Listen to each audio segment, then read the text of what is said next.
Showbiz fanatics, Alden Richards, pinagtanggol si Miss Catherine Bernardo at may resback para kay Daniel Padilla. Panoorin po natin ang kanyang statement patungkol sa isyong ito. Ang lahat ng yan. But before that, if you haven't subscribed yet to my YouTube channel, please don't forget to like, share, and subscribe at hit mo na rin ang notification bell for more showbiz updates. Of course, bago tayo magpatuloy, nais ko po muna magpasalamat sa lahat ng mga legit viewers, subscribers at ang lahat ng mga legit na nagmamahal at sumusubaybay sa lahat ng ating mga updates. Maraming salamat po. And for today's video, kung hindi nyo pa po napapanood, kaka-upload lang po natin kani-kanina lang kung saan nag-viral ang isang video ni Mr. Daniel Padilla sa kanya pong kaarawan. No, yung sinelebrate niyang kaarawan na nag-alay po siya ng isang kanta at kasabay nga nito ay napamura itong si Mr. Daniel Padilla at tila baga ito'y mensahe niya para kay Miss Catherine Bernardo. So para po lubos ninyong maunawaan yan, after this you can watch that on our YouTube channel, Dared's channel. So at ang video po na mapapanood po ninyo is nag-viral po yan sa lahat ng social media platform.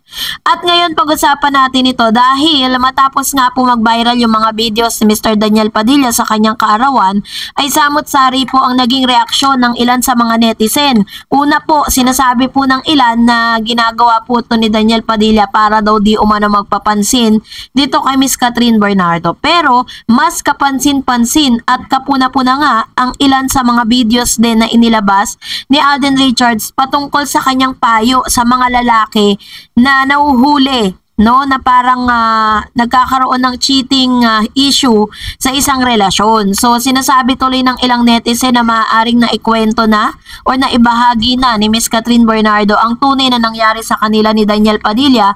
Kaya po ganun yung statement nitong si Alden Richards matapos ang isang interview niya, kasi kabi-kabilaan na rin po yung mga guesting nitong si Alden at kabi-kabilaan din po yung kanya mga statement na naglalabasan.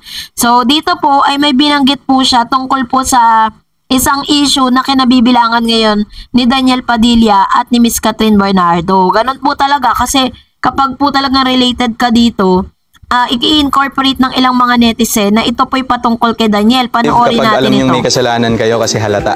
Yes, ako talaga, the only way to deal with that is, aminin mo na. Advice lang din sa mga lalaki dyan na huwag masyadong defensive kapag alam niyong may kasalanan.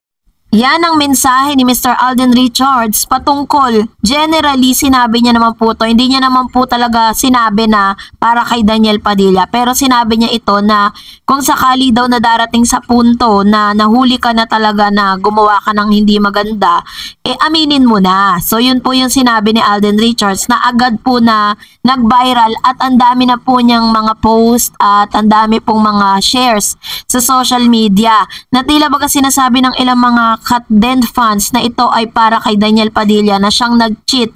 Sinasabing nag-cheat dito kay Catherine Bernardo. So, dahil po dyan, umugong din ang ilan sa mga bali-balita na talagang si Alden Richards po talaga ay nakabantay na dito kay Catherine Bernardo. Pero, netong last April 25, 2024, mayroon pong isang inilabas na news ang Philippine Star Global na sinasabing nagsama muli si Catherine Bernardo at Alden Richards sa isang endorsement shoot. Sabi dyan, kapamilya star Catherine Bernardo joined kapuso star Alden Richards as the ambassador of Century Tuna Super Buds 2024.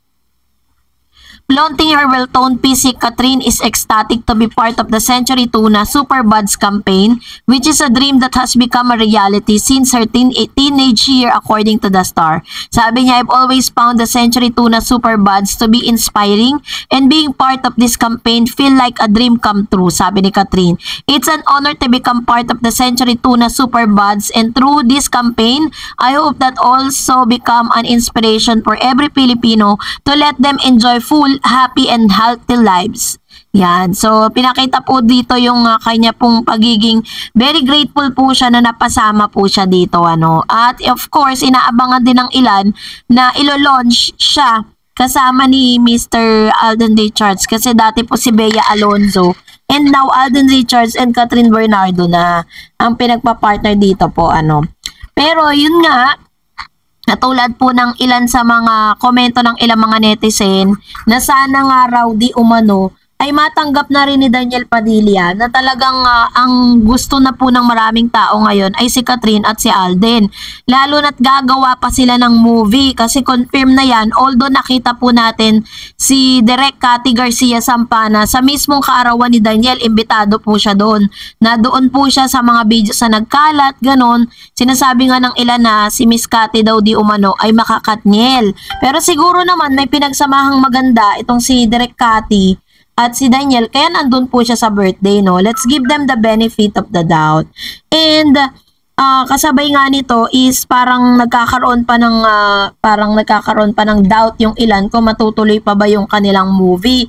Pero according naman sa ilang mga producers, ilan sa mga naglalabasang news, handa daw di umanong i-produce ni Alden Richards yung magiging movie nila ni Katrina. Napakalaking opportunity nga naman na masundan na nga yung Hello Love Goodbye Part 2. And yun nga, abangan din natin ang ilan sa mga ilalabas pa, no, ni Daniel Padilla matapos lumabas yung statement nga na yun ni Alden Richards na samot-sari po ang naging reaksyon ng ilan sa mga netizen, Katniel fans, Katden fans, naglabasan po yung mga talagang pinagtatanggol yung kanilang mga fan patungkol sa bagay na yan. Pero at the end of the day, lagi ko pong sinasabi na si Catherine Bernardo pa rin ang magde-decide for herself kung sino ba talaga, no, yung kanyang gusto, no. At ngayon nga ay talagang nakafocus ngayon si Miss Catherine Bernardo para sa kanyang mga fitness sessions, at the same time sa mga malalaki niyang mga endorsement shoots. Pero nga, ngayon po, wala pa po tayo nababalitaan kung gagawa ba siya ng teleserye. Kasi matapos po yung last teleserye nila na pinagsamahan nila ni Daniel na Too Good to Be True, na talaga namang grabe yung suporta ng lahat ng mga Pinoy. Pagkatapos po nun, wala pa po tayong mababalitaan na magkakaroon ulit sila ng panibagong serye. No?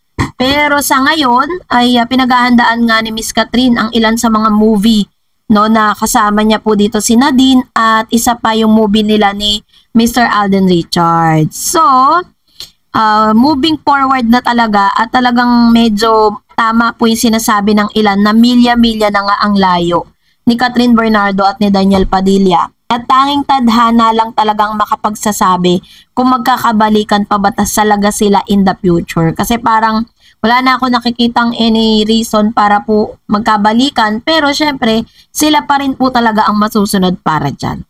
So kayo po, ano pong saloobin ninyo patungkol dito? Comment down below. And that's it for today. For more videos and updates, please don't forget to like and subscribe.